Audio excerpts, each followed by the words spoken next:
ಪ್ರಿಯ ವೀಕ್ಷಕರಿಗೆಲ್ಲ ನನ್ನ ನಮಸ್ಕಾರಗಳು. ಇವತ್ತು ಸ್ವೀಟ್ ಕಾರ್ನ್ ಮತ್ತು ಪನ್ನೀರ್ ಬಾಲ್ಸ್ ಅನ್ನೋ ಒಂದು ಹೊಸ ರೆಸಿಪಿಯನ್ನು ಶೇರ್ ಮಾಡ್ತಾಯಿದ್ದೀನಿ. ಈ ರೆಸಿಪಿಯನ್ನು ಮಾಡೋದಕ್ಕೆ ಅವಲಕ್ಕಿ 1 ಕಪ್ಪು ಅಂದರೆ 50 ಗ್ರಾಮ್ ಆಗೋಷ್ಟು, ಸ್ವೀಟ್ ಕಾರ್ನು 1 ಕಪ್ಪು ಸ್ವಲ್ಪ ಉಪ್ಪು ಹಾಕಿ ಸಾಫ್ಟಾಗಿ ಬೇಯಿಸಿರೋದು ತೊಗೊಂಡಿದ್ದೀನಿ. ಮೊದಲು ಅವಲಕ್ಕಿಯನ್ನು ಚೆನ್ನಾಗಿ ತೊಳೆದು ನೀರು ಸೋಸಿ 10 ನಿಮಿಷ ಹಾಗೆ ಬಿಡಬೇಕು, ಸಾಫ್ಟ್ ಆಗುತ್ತೆ.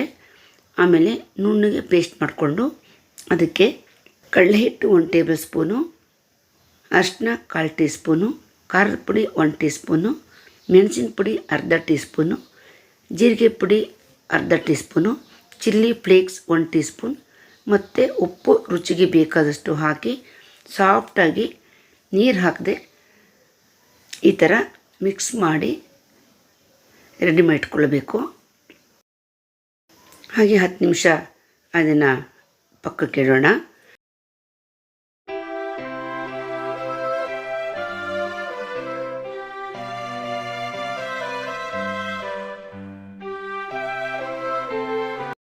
ಈಗ 50 ಗ್ರಾಮಷ್ಟು ಪನ್ನೀರನ್ನ ನಾನು ತುರಿದುಕೊಳ್ತಾ ಇದ್ದೀನಿ.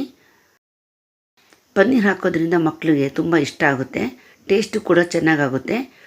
ಸ್ವೀಟ್ ಕಾರ್ನ ಬೇಯಿಸ್ಕೊಂಡಿರ್ತೀವಲ್ಲ, ಉಪ್ಪಾಕಿ ಅದನ್ನು ರಫಾಗಿ ರುಬ್ಕೊಳ್ಬೇಕು. ಈ ಥರ ಇದನ್ನು ಪನ್ನೀರನ್ನು ಸ್ವಲ್ಪ ಉಪ್ಪು ಮತ್ತು ಕೆಂಪು ಮೆಣಸಿನ ಪುಡಿ ಹಾಕಿ ಮಿಕ್ಸ್ ಮಾಡಿಟ್ಕೊಳ್ಬೇಕು.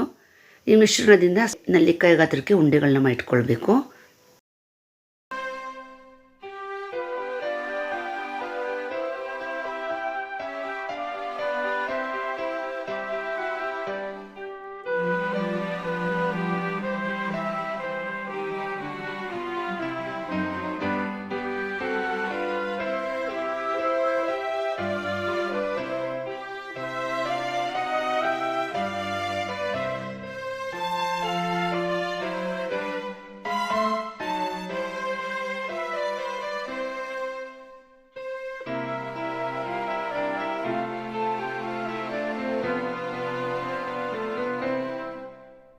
ಸಂಜೆ ಟೈಮು ಸ್ನ್ಯಾಕ್ಸ್ಗೆ ಮತ್ತು ಯಾವುದಾದ್ರು ಕಿಟ್ಟಿ ಪಾರ್ಟಿಗಳಿಗೆ ಸಡನ್ನಾಗಿ ಬೇಗ ಮಾಡಬೇಕು ಅಂದರೆ ಈ ಟೈಮ್ ಸೇವ್ ಆಗುತ್ತೆ.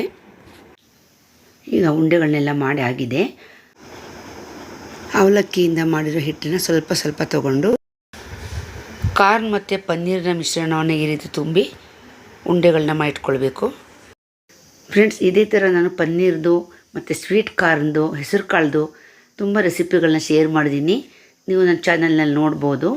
ಈಗ ಎಲ್ಲ ರೆಡಿ ಆದಮೇಲೆ ಒಂದು ಪಡ್ಡು ಹಂಚಿಗೆ 1 ಟೇಬಲ್ ಸ್ಪೂನ್ ಎಣ್ಣೆ ಎಲ್ಲ ಬಟ್ಲುಗಳಿಗೂ ಹಾಕಿ ಕಾಯ್ದ ಮೇಲೆ ಇದಕ್ಕೆ ಮಾಡಿಟ್ಕೊಂಡಿರೋದು ಉಂಡೆಗಳನ್ನು ಸ್ವಲ್ಪ ಎಳ್ಳಿನಲ್ಲಿ ಹೊರಳಿಸಿ ಹಾಕಬೇಕು.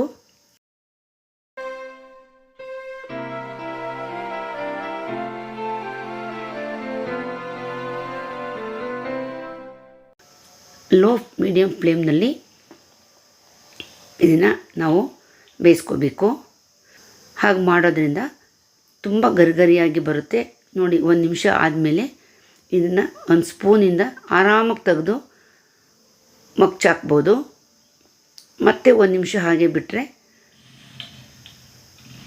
ಎರಡೂ ಕಡೆಯೂ ಈ ಥರ ಹೊಂಬಣ್ಣ ಬರೋ ಹಾಗೆ ಬೇಯಿಸ್ಕೊಳ್ಬೋದು. ಈ ರೆಸಿಪಿನಲ್ಲಿ ಎಣ್ಣೆ ಒಂದೇ ಟೈಮ್ ಹಾಕಿರೋದು, ಮತ್ತು ಎಣ್ಣೆ ಹಾಕೋ ಅವಶ್ಯಕತೆ ಇರಲ್ಲ. ತುಂಬ ಕಡಿಮೆ ಸಮಯದಲ್ಲಿ ಕಡಿಮೆ ಇಂಗ್ರೀಡಿಯೆಂಟ್ಸಲ್ಲಿ ಈಸಿಯಾಗಿ ಟೇಸ್ಟಿಯಾಗಿ ಮಾಡುವಂಥ ರೆಸಿಪಿ. ನೋಡಿ, ಪನ್ನೀರ್ ಸ್ವೀಟ್ ಕಾರ್ನ್ ಬಾಲ್ಸ್ ರೆಡಿಯಾಗಿದೆ. ಇದನ್ನು ಬಿಸಿ ಬಿಸಿ ಇರುವಾಗಲೇ ಟೊಮೊಟೊ ಕೆಚಪ್ ಜೊತೆಗೆ ಟೇಸ್ಟ್ ಮಾಡಿ ನೋಡಿ. ಸ್ವಲ್ಪ ಪದಾರ್ಥಗಳಿಂದ ಜಾಸ್ತಿ ಕೂಡ ಮಾಡ್ಬೋದು. ಸ್ವಲ್ಪ ಸೈಜ್ ಕಡಿಮೆ ಮಾಡಿಕೊಂಡ್ರೆ ತುಂಬ ಚೆನ್ನಾಗಿ ಆಗುತ್ತೆ. ನಿಮಗೂ ಇದು ಇಷ್ಟ ಆಗಿದೆ ಅಂತ ಅಂದ್ಕೊಳ್ತೀನಿ. ಧನ್ಯವಾದಗಳು.